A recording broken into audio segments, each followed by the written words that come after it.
오늘 우리에게 주시는 하나님의 말씀은 시편 19편 1절에서 6절 말씀입니다. 구약성경 시편 19편 1절에서 6절 말씀입니다.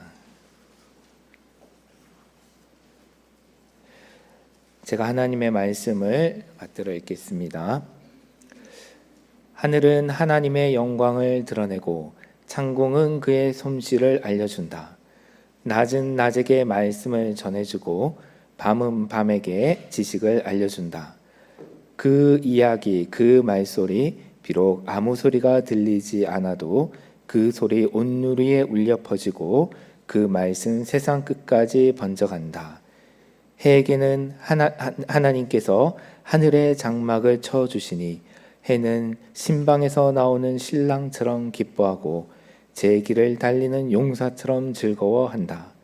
하늘 이 끝에서 나와서 하늘 저 끝으로 돌아가시니 그 뜨거움을 피할 자 없다. 아멘.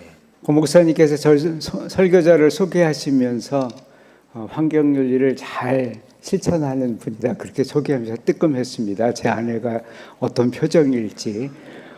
책을 2권 그 주제로 쓰긴 했습니다만 아직도 택배 상자에 테이프를 뜯어내는 일, 그다음에 그 왜 페트병 그거를 씻어내는 일 굉장히 귀찮아하고 서투른. 그래서 앞으로 잘 환경윤리를 실천하라 그렇게 말씀하신 뜻으로 제가 해석을 하겠습니다. 1980년대 박해받는 노동자의 해방을 위하여라고 하는 그런 생각으로 첫 글자를 따서 박노해라고 하는 필명을 사용한 시인이 있었습니다. 본명은 박기평 씨인데 그분이 쓴 시 가운데 용서받지 못한 자라고 하는 제목의 시가 있습니다. 문맹은 동정을 받아 마땅하고 생맹은 도움을 받아 마땅하지만 건맹은 도움을 받아 마땅하지만 환맹은 환경에 무지한 사람은 환맹은 비난을 받아 마땅하다. 그러면서 그 이유를 뭐라고 됐냐면 그는 미래를 파괴하는 자, 인간의 미래를 파괴하는 자이고 특별히 다음 세대, 자식 세대의 것을 미리 빼앗아 훔쳐가서 사용하는 자 그렇게 표현을 했습니다. 정말 기후재앙이라고 기후 위기를 넘어서 그렇게 표현하는 시대를 저희가 맞이했습니다. 이런 시대에 환경을 의식한다고 하는 것, 이것은 어쩌면 이 시대를 살아가는 모든 시민들의 필수 교양이겠다 이렇게 생각을 합니다. 그런데 우리 기독교인에게는 환경 문제가 교양을 넘어서 신앙의 문제이고 또 윤리를 넘어서 고백의 문제다 그런 생각이 듭니다. 왜 그렇습니까? 여러분 성경을 펴보십시오. 성경을 펴면 제일 첫 구절에 이렇게 되어 있습니다. 태초에 하나님께서 천지를 창조하셨다. 우린 성경이 구원 이야기로 가득하다고 생각을 합니다만 사실은 구원 이야기에 앞서서 창조 이야기가 먼저 시작됩니다. 창조 이야기는 인간의 영혼 구원을 위한 배경 혹은 무대가 아니라 그 자체로 아주 독립적인 굉장히 중요한 그런 주제로 다루어지고 있습니다. 한편 우리는 매 예배 때마다 신앙을 고백합니다. 첫 고백은 이것입니다. 나는 전능하신 하나님 천지의 창조주를 믿습니다. 창조주를 믿는다고 하는 그 고백은 여러 의미를 가집니다. 우선 개인적으로 내가 가진 모든 것, 그것이 하나님의 것이다 라고 하는 그런 고백일 수도 있지만 우리가 보는, 경험하는 이 모든 것들이 다 하나님의 것이다. 내가 주인이 아니라 우리는 다만 이것을 사용할 권리만 가지고 있을 뿐 이것을 마음대로 처분할 권리를 가지고 있지 못하다라고 하는 그런 고백이기도 합니다. 그럼에도 불구하고 우리는 내 것이 아닌 것을 마음대로 다루었습니다. 때로는 파괴하고 무너뜨리고 부수어 버렸습니다. 청지기로 말하면 좋은 청지기가 아니죠. 주인에게 소대를 끼친 그러한 못된 청지기임, 그것을 고백하는 내용입니다. 한편 창조를 믿는다고 하는 그 고백은 내가 지금까지는 비록 나의 편의와 혹은 나의 탐욕을 채우기 위해서 자연을 사용했다면 이젠 좀 절제하고 이젠 돌보면서 살겠다고 하는 그러한 다짐이기도 합니다. 그러므로 오늘 우리는 예배를 드리면서 환경주일 예배를 드리는데, 이 예배 때 왜 거룩한, 신성한 혹은 영적인 것을 말해야 되는 설교단에서 자연, 물질, 환경 이런 비영적인 것을 말하나, 그런 의구심을 가져서는 안 되겠습니다. 왜냐하면 우리들에게는 창조주를 믿는 고백이 있고, 그 고백은 바로 자연에 대한 우리의 영적인 태도의 변화를 요구하기 때문입니다. 예배 후에 우리는 바로 성찬식을 하게 될 것입니다. 성찬식에서 우리가 받는 것은 밀로 만든 빵이고, 그리고 포도로 만든 포도주입니다. 그것은 들판에서 나오는, 밭에서 가져오는 물질입니다. 자연입니다. 저는 영성을 생각할 때 원래부터 거룩한 것, 신령한 것, 그런 것들이 따로 있다고 생각하지 않습니다. 그것들을 대하는 우리들의 마음의 태도, 마음 자세, 그것이 영적인 것을 결정짓는다고 생각을 합니다. 본래 거룩한 시간이 따로 있지 않고 그 시간을 거룩하게 하나님께 바칠 때에, 거룩한 공간이 따로 있는 것이 아니라 그 공간에 하나님이 임재하실 때, 그것을 우리는 성전이라 하고 또 거룩한 시간이라고 말을 합니다. 우리가 성찬식에 그 빵과 포도주를 그리스도의 몸, 그리스도의 피, 영적인 거룩한 것으로 받아들이는 이유는 그 물질에 하나님의 성령이 임하시기 때문이지, 본래 빵이기 때문에, 떡이 아니고 빵이기 때문에, 원래 포도주가 거룩하기 때문에, 막걸리가 아니고 포도주이기 때문에 거룩하다, 그렇게 생각하지 않습니다. 우리의 마음의 태도. 그런 의미에서 우리가 이 환경주의를 생각할 때 우리의 물질적인 것, 자연 세계, 환경에 대한 것도 영적인 그러한 눈으로 바라보는 것이 지극히 당연한 일이다, 그렇게 생각이 됩니다. 13세기에 독일의 신학자였고 또 신비주의자였던 학자가 한 명이 있었습니다. 마이스터 에크하르트라고 하는 분인데요. 그분이 중요한 얘기를 했습니다. 하나님께서 자기를 계시하는 두 가지 책이 있는데, 하나는 당연히 성경책이고 다른 하나는 자연이다, 그렇게 얘기를 했습니다. 성경이 하나님의 특별한 계시라면 자연이라고 하는 이 책은 우리가 일반 계시다, 보통 그렇게 표현을 합니다. 자연이 하나님을 계시하는 중요한 수단이다라고 하는 이 발견, 이 통찰, 이 영적 통찰, 이것이 있기 훨씬 전에 이미 오늘 성경 본문 시편 19편을 지은 시인은 그 진리를 알고 있었습니다. 1절을 이렇게 보게 됩니다. 하늘이 하나님의 영광을 선포하고 공창은 그의 손으로 하신 일을 나타낸다. 낮은 낮에게 말씀을 전해주고 밤은 밤에게 지식을 알려준다. 그 이야기, 그 말소리, 비록 아무 소리가 들리지 않아도 그 소리 온 누리에 울려 퍼지고 그 말씀 세상 끝까지 번져간다. 시인은 하늘과 궁창을 특별히 표현을 합니다. 그런데 하늘과 궁창뿐이겠습니까? 해와 달과 별, 그 모든 우주 만물이 다 하나님을 보여줍니다. 시인의 말대로 낮과 밤의 목소리를 우리의 귀로 들을 수는 없지만 그 소리가 없는 것은 결코 아닙니다. 그 소리가 들리지 않는 것이 아니라 우리가 그 소리를 듣지 못할 뿐입니다. 지구의 공전 소리, 자전하는 소리, 그것을 우리는 듣지 못합니다. 그러나 엄밀하게 보면 우리가 듣지 못할 뿐이지 그 소리가 없지 않습니다. 저 대양 깊은 곳에 고래도 서로 소리로 소통을 하고 또 심지어 서로 노래를 부른다고 합니다. 그런데 우리는 듣지 못합니다.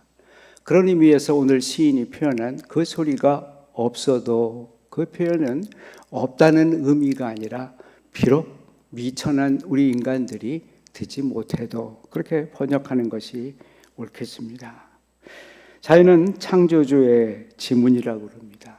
그렇습니다. 모든 존재하는 것들은 절로 하늘에서 떨어진 것이 아니라 누군가가 만들어냈고 거기에는 그 손길이 다 있습니다. 드러나 있습니다. 그것이 악보이든 미술 작품이든 혹은 건축물이든 모든 예술품에는 예술가의 마음, 그의 정신, 그의 철학, 그의 혼이 거기에 들어 있습니다. 하나님의 작품인 자연에는 그분의 마음이 잘 드러나 있습니다. 아까 말씀드렸던 시편 19편 시인, 또 중세의 신학자 에크하르트, 그리고 수많은 자연을 노래하고 자연 속에서 하나님을 발견한 수많은 예술가들 뿐만 아니라 우리 모두도 그런 사람의 반열에 있으면 좋겠습니다. 그들의 공통점이 있습니다. 그것은 바로 그들이 감수성을 갖고 있다고 하는 것입니다. 그들의 눈이 열리고 그들의 귀가 열려있는 예민함입니다. 마태복음 11장을 보면 예수님께서 그런 태도를 가리켜서 어린아이와 같다 그렇게 표현을 했습니다. 예수님께서 복음의 진리, 천국의 진리를 아주 힘주어 강조를 했습니다. 그런데 귀를 닫은 사람들이 있었습니다. 목을 곧게 세운 사람들이 있었습니다. 그래서 듣지 않을 뿐만 아니라 심지어 그 진리를 전하는 예수를 죽이겠다고 아우성을 쳤습니다. 그때 예수님이 그들을 향해서 이렇게 얘기하십니다. 하늘과 땅의 주인이신 아버지, 이 일을 지혜 있고 똑똑한 사람들에게는 감추시고 어린 아이들에게는 드러내 주셔서 감사합니다. 이것이 아버지의 지혜로운 뜻입니다. 또 다른 곳에서 주님은 그렇게 말씀하십니다. 하나님의 나라가 바로 이들 어린아이들의 것이다 라고 말입니다. 어린아이들 눈을 보면 혈안이 된 그리고 흐릿해진 뭐가 많이 낀 우리들의 눈과는 상당히 다르다고 하는 것을 알게 됩니다. 왜 그럴까요? 아마도 욕심이 없기 때문에 그러지 않을까. 왜 우리가 그렇게 하잖아요. 욕심이 많아지면 자기도 모르게 눈이 혈안이 된다고 말입니다. 아이들 웃음소리는 우리들의 소리와 조금 다른 것 같습니다. 가식이 없습니다. 과장도 없습니다. 비웃음도 아닙니다. 아주 해맑습니다. 그것은 그들의 눈이, 그들의 웃음소리가 교만하지 않기 때문입니다. 탐욕은 우리의 눈을 멀게 합니다. 그리고 교만은 우리의 귀를 닫아버립니다. 하늘과 공창에서 하나님의 얼굴을 보고 싶다면, 또 낮과 밤에서 하나님의 소리를 듣고 싶다면 우리의 눈과 귀가 열려야 할 텐데, 그러려면 우리의 탐욕이 좀 줄어들어야 될 것 같습니다. 아예 만족하며 사는, 자족하며 사는 삶이면 좋겠으나 그렇지 못하더라도 탐욕을 조금씩 줄이면 좋겠습니다. 또 한편 우리 귀를 좀 자꾸 여는, 아예 닫아버리지 않고 자꾸 좀 여는 그런 노력이 필요할 듯 싶습니다. 우리는 좋아하고 그래서 가까이 하는 그 대상을 닮아갑니다. 중국 고전 가운데 하나 논어에 보면 여러분이 잘 아는 요산요수라고 하는 표현이 있습니다. 어진 사람은 산을 좋아하고 지혜로운 사람은 물을 좋아한다. 그런 뜻에서 왔습니다. 산, 물, 자연, 좋아하고 가까이 하는 사람은 어질고 지혜로운 성품을 갖게 된다고 하는 그런 뜻이겠습니다. 성품은 그렇다 치고 만약 우리가 신앙적인 차원에서 자연을 좋아하고 또 가까이 하면 어떤 모습의 신앙인이 될까요? 두 가지를 생각해 봤습니다. 하나는 굉장히 신앙이 자연스러운 사람, 다른 하나는 감사와 찬양이 넘치는 사람입니다. 자연, 말 그대로 자연스럽습니다. 하모니죠. 스스로 자, 그리고 그럴 연입니다. 스스로 그러함. 다시 말하면 그냥 본성 그대로의 삶입니다. 함석헌 선생님의 표현을 빌리면 맨 사람입니다. 아무것도 꾸미는 그런 그것이 권력이든 명예든 혹은 부건 혹은 학벌이건 이런 옷을 걸치지 않은 그냥 벌거숭이의 인간. 그렇게 꾸미거나 인위적이지 않기 때문에 자연스럽습니다. 그 자연스럽다의 반대말이 인위적이다. 억지로, 그래서 거북스러운 그런 뜻을 지니고 있습니다. 예수님 당시에 유대인들이 중요하게 생각했던 경건 행위가 있습니다. 하나는 기도, 금식, 또 다른 하나는 남을 구제하는 것, 선행을 하는 것입니다. 산상설교에서 예수님은 우리의 기도는 꾸밈이 없어야 된다. 그래서 자꾸 꾸미기 위해서 혹은 많이 한다는 것을 보여주기 위해서 중언부언하지 말라. 그렇게 이야기를 했습니다. 한편 우리의 구제나 선행은 남에게 보이기 위해서가 아니라고 했습니다. 나팔을 불지 말고 사람들이 많은 데서 요란하게 선행을 하지 말고 심지어 오른손이 하는 것을 왼손조차 모르게 하라. 그렇게 말씀하셨습니다. 자기만 들을 수 있는 기도, 그리고 자기가 하는 일을 자기 자신조차 기억하지 못하는 선행, 그것이 자연스러운 것입니다. 그것이 좋은 기도이고 참된 선행입니다. 그것이 자연을 닮은 참된 영성이라고 표현할 수 있겠습니다. 오래된 예화입니다. 감옥에서 수감 생활을 하는 죄수가 어느 날 밤 탈옥을 결심했습니다. 아주 어두운 밤, 한 탈옥수가 나와서 이제 지붕길을 막 기어가다가 그만 실수로 기왓장 하나를 떨어뜨렸습니다. 콩 하고 바닥에 소리가 나니까 마침 거기에 있던 간수가 무슨 소리지? 하고 위를 쳐다보면서 말했습니다. 그때 위에서 들려온 소리가 있었습니다. 야옹. 아, 고양이로구나. 왜 안심하고 특별한 일 아니라고 지나갔습니다. 먼저 간 탈옥수를 보면서 뒷사람이 용기를 냈습니다. 그도 똑같이 기와장을 떨어뜨렸습니다. 큰 소리로 또 간수가 이게 무슨 소리야? 하고 쳐다보는데 그 어둠 속에서 소리가 들렸습니다. 저 고양이에요.